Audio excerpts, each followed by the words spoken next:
Now hear me out, there's a lot of cold, heartless demons in anime. Some people say they have black Air Force energy, some people say they violate other characters, but there's one character that stands out from the rest in my opinion. The one, the only light-skinned king himself, Gojo. Now episode 4 definitely boosted his Menace status by like 5 billion, but this man been terrorizing people, bro. I don't think nobody can forget how Gojo was punching around Miguel's cranium like a punching bag. You know you went out bad when the best part of the movie is you getting jogged off. We also can't forget when he asked Sukuna, a guy who was so strong that he had Mahito feel like he just took the craziest edible known to man. While sitting down in the chair, look at this man, he is cooking something horrific. But Gojo had him looking like a level 1 crook. He had him looking crazy. Look at him, he got Sukuna fighting like a creature while just standing there weaving everything. And his strongest attack got treated like nothing. That had to do some sort of emotional damage to bro's ego. But episode 4 of season 2 had me feeling a little wild, bro. They had Gojo looking a little too cute. But nah, they really did have Gojo moving divine. So go ahead and activate your domain expansion because we finna hop straight into this episode. Now when we left off, one of the most devastating moments in JJK happened. They knew what they were doing right here, bro. They had this happy music playing, this happy scene, and they really had us thinking like Rico and Geto are gonna go back to Jujutsu High and live happily ever after. Until my boy Toji put up with the blick. Now hear me out, where was this gun when he was fighting Gojo? Now hold up, I'm not saying Gojo was bullet level. I'm just saying the way my boy was moving at flash speeds and that gun not falling out, it had to be somewhere I can't even sell YouTube. So Toji pulls up like, I'll kill Gojo, bro. Like you're not cool, bro. Look at this dude, look at him. And Geto's already activated, bro. He sends out his little cursed dragon from Kung Fu Panda. And it's moving real crazy, bro. He moving like the average driver in Atlanta. But then Toji out in this thing's mouth and moving wild. Somehow manages to hit perfect shots at my boy Geto, bro. He got aim, but then Geto comes floating in with too much swag, thinking he did something.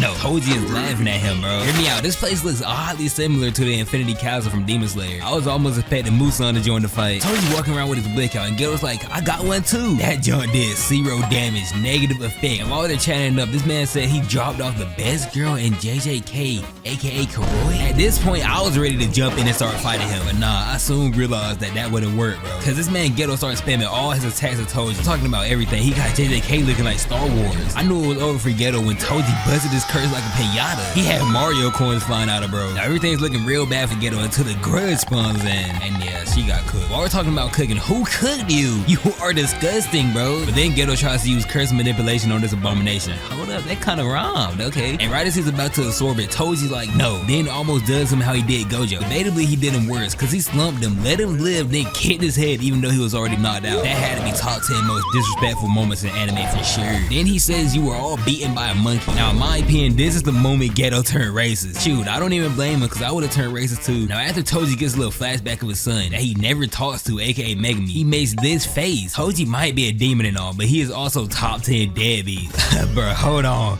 Did Dookie Baby just spit out Rico? Nah, bro. Yeah, he takes Rico to these level 15 crooks. I don't know what they cooking, bro. All I heard was Rico assimilation with something. We gonna get back to that later. Cause as Toji's about to leave thinking the mission complete, look who it is, my boy Gojo. And he came back tweaked out. I think he popped a perk and drunk some lean. Cause that reverse curse technique did a little more than bring him back to life. Even Toji thinks he's on some sort of drug. My boy said, is he high? But oh my god, I don't think y'all understand how horrifying this is. Imagine you drop somebody off. I'm talking about you give them the craziest beat down you can possibly do, and they come back looking like this. At this point, it's only one option. Actually, there's no option, bro. You just gotta accept the fact that you're dead. So Toji goes in thinking he's him, only to get weaved and have this man Gojo float upside down and hit him with red. Bro, what are you stretching for? You were finna get cooked. Hold on though, that chain blade combo kinda looking cold. Okay, Toji. But this man Gojo weaving everything while high as hell. You know you finna get dropped off when a character not only sees a dead friend, but then starts talking to the clouds. Bro is getting emoted on. You are not the honored one, you are the high one. And Toji at this point, bro, you can't even reach him no more. He's flown too far up. Then Gojo starts rock bending for no reason. Look, I don't know what's going on. Y'all got to break this little heavenly ascension Dio type jump down for me, alright? And then Gojo does his first perk. And look what it did to my boy Toji. Oh my god. He got the donut treatment 100 times worse. His whole left side is gone. But somehow he spelled out trying to chat it up with Gojo. Then he says his final dying word. My kid will be sold to the Goblin Clan for 5 doubloons. Those were some beautiful last words, my boy. But can we talk about how my boy died standing up, right? Only goats die like this. Hate him or love him, he had my boy Gojo looking like he was getting an ass whooping from a parent. But Gojo retrieves Rico's body and Gojo says, should we kill these NPCs? I think bro is completely lost it at this point. But lucky Geto's there to stop him, man. WMS. That episode was heat, bro. I can't wait for episode 5 and Hell's Paradise in a Nutshell dropping soon. So be ready for that and love you, bro.